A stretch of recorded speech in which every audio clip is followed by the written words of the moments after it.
a tarde de mudar abaixo de mim, a gente vai agora ao Reino Unido. Eu volto com vocês alguns anos no tempo. Em 2018, o governo escocês começava a planejar mudanças na forma como alguém poderia ser reconhecido legalmente como homem ou mulher.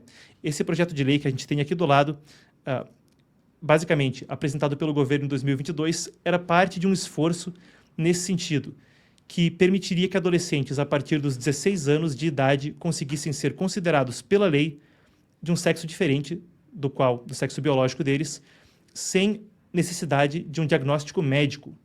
Indo além, naquele ano, em 2018, no Parlamento escocês, vinha uma legislação estabelecendo uma cota de 50% para mulheres nos conselhos diretores de órgãos públicos. Mulheres transgênero, ou seja, pessoas que no nascituro tinham sexo biológico masculino, também poderiam ser consideradas para essa cota.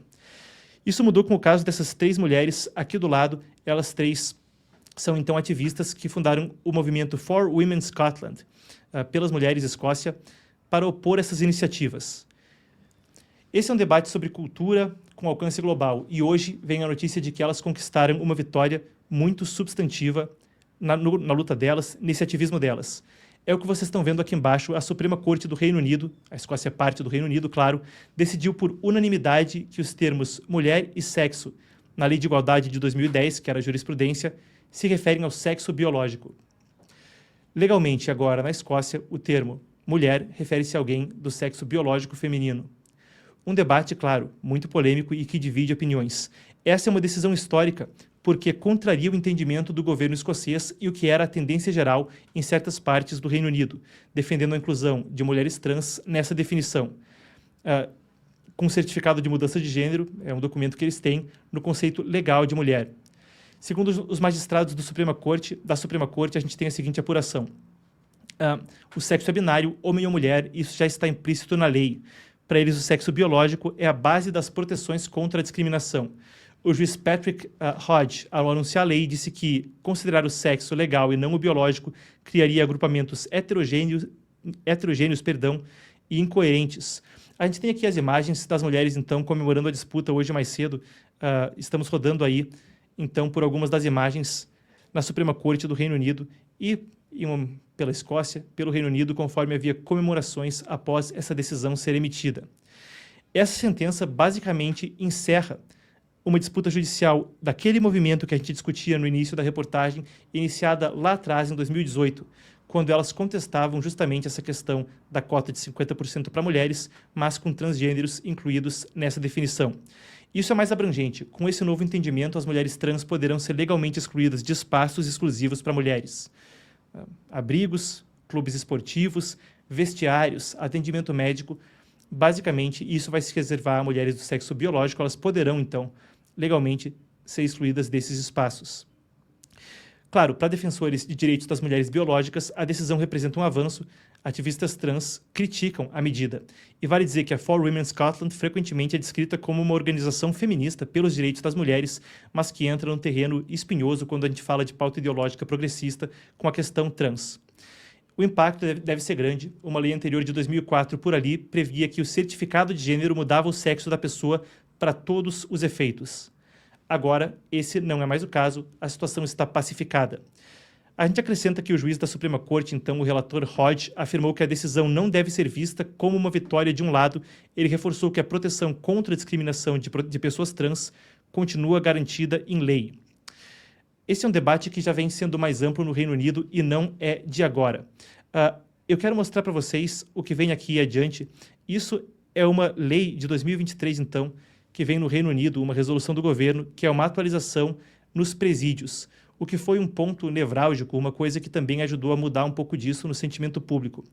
Isso foi uma legislação implantada anteriormente, em 2023, que proibia mulheres trans com genitália masculina ou condenadas por crimes sexuais de serem colocadas em prisões femininas convencionais, salvo em casos excepcionais autorizados por ministros.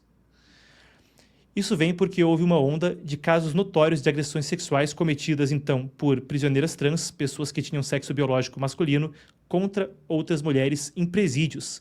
Karen White foi um caso muito popular. Ela era uma mulher trans que foi condenada por crimes sexuais, foi colocada, então, em uma prisão feminina, onde continuou a perpetrar crimes sexuais. Ela que chamada de Karen White, socialmente, biologicamente, era um homem. Esse é só um exemplo, mas isso também pode se estender agora, então, como a gente disse, a vestiários e outras medidas. E é uma coisa que vem no centro de um debate que também tem um alcance maior e maior, um alcance global. O movimento For Women Scotland é um caso específico, mas a gente queria também entender um pouco mais desse sentimento para o público. Então, a nossa apuração traz o seguinte: o que vocês estão vendo do meu lado é uma pesquisa do Instituto Ipsos com o King's College em Londres.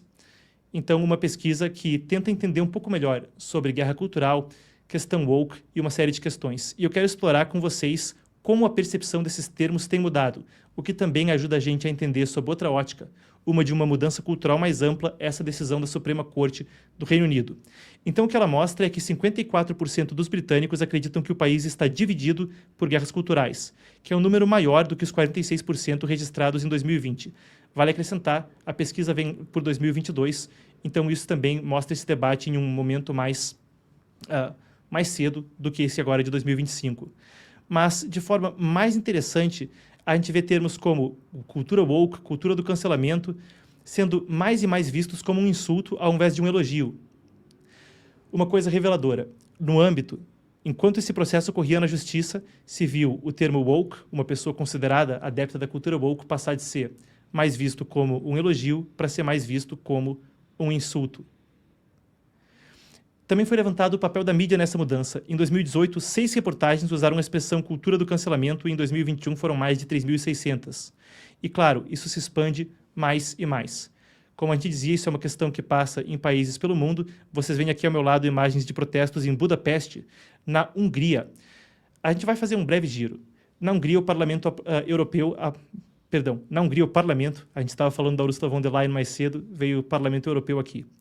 O Parlamento aprovou na segunda-feira uma emenda constitucional que reconhece apenas os gêneros masculino e feminino. A nova regra ainda propõe legalmente qualquer expressão pública ligada à diversidade sexual, incluindo, por exemplo, marcha do orgulho gay. Ela foi aprovada com ampla maioria, 140 votos a favor e apenas 21 contra. Foi um apelo do governo conservador de Viktor Orbán por proteção à infância. Vale a pena a gente acrescentar que isso também tem uma questão política no meio. O Viktor Orbán deve estar em campanha para reeleições no ano que vem. Esses são protestos contra, muita gente criticando o Viktor Orbán pela medida, são as imagens que vêm, então, da Hungria, muita decepção de ativistas quanto ao assunto. Isso ao lado é uma matéria que vem da Suíça. Na Suíça, a gente tem também o seguinte: em outubro de 2024, ou melhor, ainda antes, dezembro de 2022, perdão pela data, o governo rejeitou a inclusão de um terceiro gênero nos registros oficiais, argumentando que o modelo de gênero binário ainda está fortemente enraizado na sociedade suíça. A gente tem isso ainda indo para o seguinte: Noruega, outubro de 2024, a Conferência Episcopal Nórdica, junto com mais 30 grupos cristãos, emitiu uma declaração apoiando a realidade biológica e se posicionando contra a ideologia de gênero. O documento afirmava que existem apenas 2 sexos biológicos, masculino e feminino, e que o sexo de uma pessoa é determinado no momento da concepção. A gente tem ainda Polônia, Croácia, uma série de outros países.